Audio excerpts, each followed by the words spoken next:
My dearest sister, I can't sleep again. It's been 2 weeks since you left us, and sleep has evaded me ever since. When I finally fall asleep, it seems like only for a moment, and then it's morning.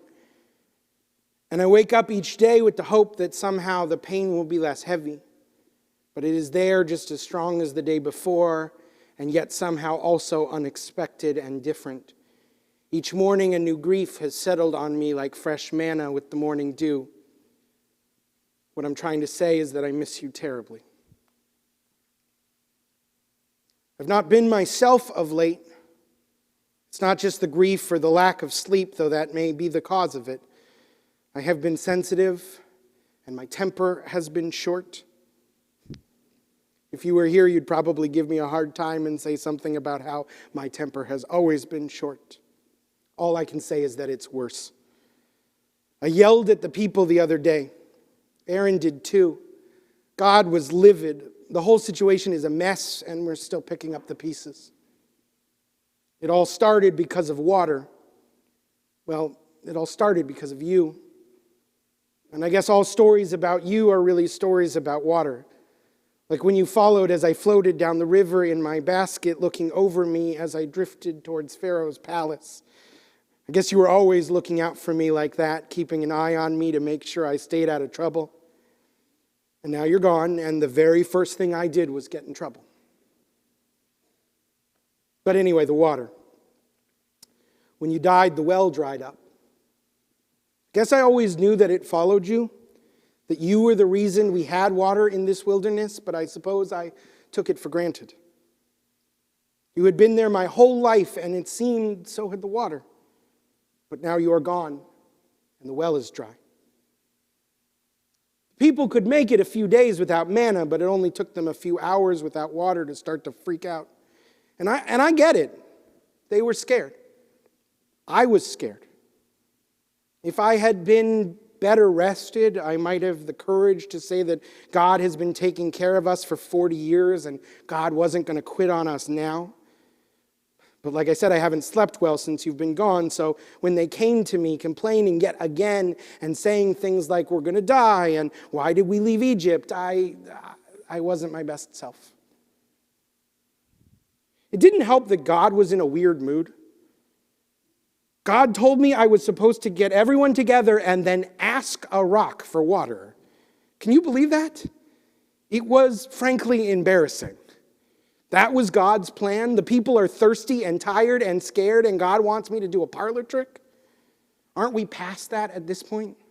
Can't we do something a bit more sustainable? But I didn't say any of that. I just grabbed my stick and our brother, and I went to the rock. And the people were all there, and they asked me for about the 5 millionth time why I didn't just leave them in Egypt, and I snapped. It was awful. I hit the rock with my staff, which worked, by the way, but I know it's not what I was supposed to do. And more than the hitting, it was what I said that I regret. I said things I'm not proud of. I called the people rebels. I took credit for the miracle. I said, see, I am going to get you water. I get it. I get why God is angry. It was not a good look. I just wish you had been there. I mean, I wish you'd been there because then there wouldn't have been this issue with the water and the well, but mostly I wish you had been there because you used to bring out the best in me. Like Aaron was the one who helps me find my voice. But you're the one who helps me be the leader I'm supposed to be. You lifted me up when I was down. You were always the more patient one. You called me on my bad choices. Like, I'm pretty sure that you would have grabbed the staff right out of my hand before I ever hit that rock. You might have used it to smack some sense into me. I'm not saying it was your fault. It was my actions, and I have to face the consequences. I'm just saying I miss you. I want to apologize. Not to God. I mean, not right now. God's still seething, and I think maybe I'm going to give God some space. No, I want to apologize to you. Not for the hitting the rock thing, though I am sorry about that. It was that incident a couple of months ago with the skin affliction. You and Aaron had come to speak with me. Well, you came to speak. Aaron, as always, came along because you told him to. And the whole thing just got out of hand. You were trying to say something to me that you thought I needed to hear, but I misunderstood you and I questioned your intention, and then God got involved, and then everything just imploded. And then you had that skin affliction as punishment, and I prayed for you, but I feel like I could have said more. I could have done more. Instead of staying in my tent and nursing my pride, I could have come and helped nurse you back to health. I think I was scared then too. I thought I was going to lose you then, and my words failed me, and I hid myself from you. And I know that things were not the same between us after that, and I'm sorry. You were trying to be a good big sister. I could have been a better brother. And I get now what it is that you and Aaron were trying to tell me. Ironically, you were saying that I was not paying enough attention to my family, especially Zipporah, but also my boys, and also by extension you and Aaron. I know now that you were saying that, yes, I have this important role, but that it's not a good excuse to ignore the people closest to me. You were trying to tell me that there are other people who can help me do this work, that I do not have to do it alone. And you were reminding me not to get a big head. You always said that a great leader needs to be the most humble person in the world. But I couldn't hear you just then. It was my pride that got in the way, just as it did yesterday at the rock. So I am sorry, and I am grateful to you.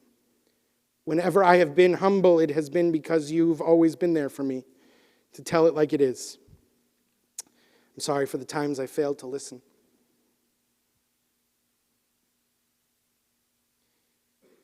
It's quiet here now. I don't think I realized how much you used to sing, like all the time. Not just when we were leading a prayer at the tent of meeting, you were always humming or singing to yourself. You used to whistle while we helped Aaron and his sons prepare the sacrifices. I don't even think you knew you were doing it. There were times when all that singing and humming used to annoy me. But now it's just too quiet, and I miss it. I remember years ago when I would walk through the camp on restless nights, I could hear you sing your children to sleep.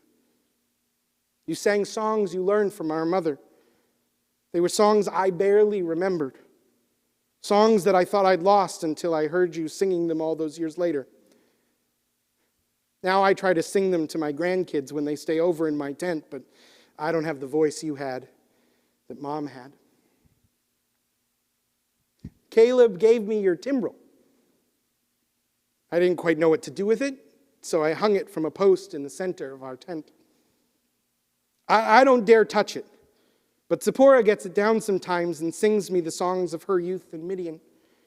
They are beautiful and different from your lullabies, but they bring me some comfort, and hearing the familiar sound of your tambourine brings a little bit of you into our tent again. It transports me to that joyous day on the shores of the sea.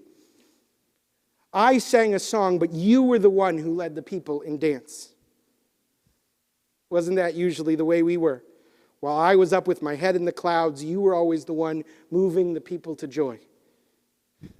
I love remembering the way you laughed as you pulled all the women into the circle, the way your timbrel sang its own song. That's how I want to remember you. Dancing. When I close my eyes, I see so many visions of you. The vision of you when your skin turned scaly and white. The vision of you looking over my basket when I was a baby. The vision of you braiding your daughter's hair or calming the calf before the sacrifice. But mostly I see you dancing. Never alone, always with other people. With timbrel in hand. With face lifted to the sky, with laughter on your lips.